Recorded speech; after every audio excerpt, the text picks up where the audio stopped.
వచ్చేసి మనం ఒక పౌల్ట్రీ ఫామ్ దగ్గరికి అయితే వచ్చాం. ఈ పౌల్ట్రీ ఫామ్ వచ్చేసి 10,000 కెపాసిటీ. ఈ ఫార్మర్ మాటల్లో మనం ఈ ఫామ్ గురించి పూర్తి డీటెయిల్స్ అయితే మనం తెలుసుకుందాం. ఓకే మహేష్ గారు, చెప్పండి ఈ ఫామ్ కట్టి ఎన్ని రోజులు అవుతుంది, అవన్నీ ఫామ్ గురించి కొన్ని వివరాలు.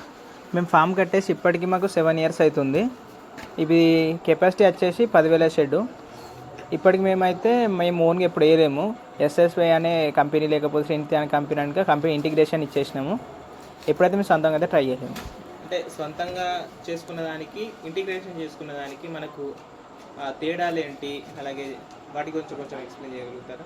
ఇప్పుడు సొంతంగా చేసుకుంటే కొన్ని లాభాలు ఉంటాయి, కొన్ని నష్టాలు ఉంటాయి. అయితే లాభాలు చూసుకున్నట్టయితే మనం ఇన్వెస్ట్మెంట్ అనేది ఫస్ట్ ఫీడ్కు పిల్లలకి మనకి హెవీ బర్డెన్ అవుతుంది. అంటే మనం కొత్త చేసుకునే వాళ్ళు షెడ్ వేసుకునే వరకనే ఖర్చు అనేది ఘోరంగా ఎక్కువైపోద్ది. అప్పటికి మళ్ళీ పిల్లలకు ఒక 10,000 షెడ్ అంటే ఇంచుమించు 7-8 లక్షల ఖర్చు అనేది ఈజీగా వస్తుంది. వాళ్ళకి అంత బర్డెన్ అనుకున్నప్పుడు ఏంది, మనం ఇంటిగ్రేషన్ ఏదైనా కంపెనీకి ఇచ్చేస్తే వాళ్ళదే ఏంది పిల్లలు ఇస్తారు, వాళ్ళే దాని ఇస్తారు, వాళ్ళే మెడిసిన్ ఇచ్చి మనకు కోడి పిల్లకు కేజీకి per kg అని 4 rupees or 5 rupees అన్నట్టు కట్టిస్తారు. అదే ఓన్గా అయితే మన దగ్గర క్యాష్ ఉన్నట్టయితే ఓన్గా ఏంది కోడి పిల్లలు వేసుకోవచ్చు. ఓన్గా ఫీడ్ వేసుకొని ఓన్గా మెడిసిన్ మార్చుకుంటే మనకి ఇంచుమించు ఒక దాదాపు ఎక్కువ లాభం ఉంటుంది. అంటే ఒక బ్యాచ్కు వచ్చేసి 3-4 లక్షలు లాభం ఉంటుంది. ఇంటిగ్రేట్ చేసుకుంటే ఒక బ్యాచ్కి ఎంత వస్తుంది, అలాగే ఓన్గా చేసుకుంటే మనకు పెట్టుబడి ఎంత వస్తుంది, అలాగే దాని రిజల్ట్ మనకు ప్రాఫిట్ ఎంత వస్తుంది, దాని గురించి ఇప్పుడు మనకు ఇంచుమించు ఫామ్ మేము ఇంటిగ్రేషన్ ఇస్తున్నాం కాబట్టి మాకు అప్రాక్సిమేట్లీగా యావరేజ్ చేసుకుంటే 1,00,000 నుంచి 1,05,000 వస్తున్నాయి 10,000 షెడ్కు. అది యావరేజ్ రిజల్ట్. ఎప్పుడు మంచిగా అనేది రిజల్ట్ అనేది కంపల్సరీ కాదు. ఒక్కోసారి లాస్ వస్తుంది, ఒక్కోసారి లాభం వస్తుంది.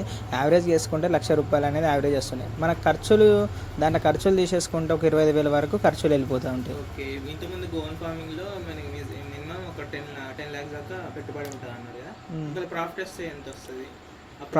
అది ప్రాఫిట్ అనేది 2 రకాలుగా ఆధారపడి ఉంటుంది. ఒకటి అప్పుడు ఉండే సిచ్యువేషన్, అంటే రేటుని బట్టి. అంటే కోడిపిల్ల చికెన్ మనం అప్పుడు అమ్ముడు పోయేటప్పుడు 100 పైన ఉంటే మనకు అనేది లాభం ఎక్కువ ఉంటుంది. మళ్ళీ ఇంకో దీంట్లో నష్టం ఏంటంటే అప్పుడు మనకు అయింది, ఇప్పుడు వివిధ రకాలుగా వైరస్లు వస్తున్నాయి. BBND అని, సౌండ్ అని, మళ్ళీ బర్డ్ ఫ్లూ అని, ఈ విధంగా అనేక రకాల సౌండ్ అని. మనం ఈ వైరస్లు అనేటివి కొన్నిసార్లు కంట్రోల్ అవుతుంది, కొన్నిసార్లు కంట్రోల్ కాదు. మనం ఓన్గా పెట్టుకున్నప్పుడు ఇటువంటి వైరస్ ఏదైనా అటాక్ అయినప్పుడు మనం తీవ్రంగా ఘోరంగా నష్టపోతాం. అంటే ఇంటిగ్రేట్ చేసుకోవడం వల్ల మనకు ఒకవేళ డిసీజ్ వచ్చినా కానీ కంపెనీ భరిస్తుంది, మనకు పెద్ద ఎఫెక్ట్ పడదు అన్నట్టు. అది ఓన్ చేసుకుంటే మనం 10 లక్షలు పెట్టుబడి పెడితే ఒకవేళ మొటాలిటీ అయినట్టయితే 10 లక్షలు లాస్ అయ్యి పెద్ద మొత్తంలో లాస్ అయ్యే ఛాన్స్ అయితే ఉంటుంది. రైతు మళ్ళీ కోలుకొని చాలా టైం పడుతుంది. ఇప్పుడు పెట్టుబడి ఇల్లు ఇది కన్స్ట్రక్షన్ కట్టడానికే చాలా ఖర్చు అవుతుంది. మళ్ళీ పిల్లలకు కన్స్ట్రక్షన్కి ఎంత అయింది? మాకు అప్పుడు 10,000 షెడ్కు ఇంచుమించు 18 లక్షలు 17 లక్షల దాకా అయింది. ఇప్పుడు ఖచ్చితంగా 20 లక్షలు కావాలి. మీరు సొంతంగా మొత్తం డబ్బులు మీ చేతుల నుంచి పెట్టారా, లేకపోతే లేదు, అప్పుడు బ్యాంకు నుంచి మనకు లోన్ వచ్చింది. లోన్ వాళ్ళే 10 లక్షలు 12 లక్షల వరకు లోన్ ఇచ్చారు. మేము ఇండియన్ బ్యాంక్ అప్పుడు కన్సల్ట్ అయినాం, వాళ్ళే ఇచ్చేసారు. EMI ప్రకారం మనము దేనిదైతే ఇంటిగ్రేషన్ అయిన ఏంది కంపెనీ వాళ్ళకి లింక్ అయి ఉంటుంది. మన బ్యాచ్ పైసలు అకౌంట్లో పడిపోగానే వాళ్ళకి కట్ అవుతాయి ఆటోమేటిక్గా. 6 నెలలకు ఒకసారి కట్ అవుతాయి. ఓకే ఓకే, అంటే మీరు ఏమైనా స్కీములు పెట్టారా, లేకపోతే జస్ట్ లోన్ అయినా?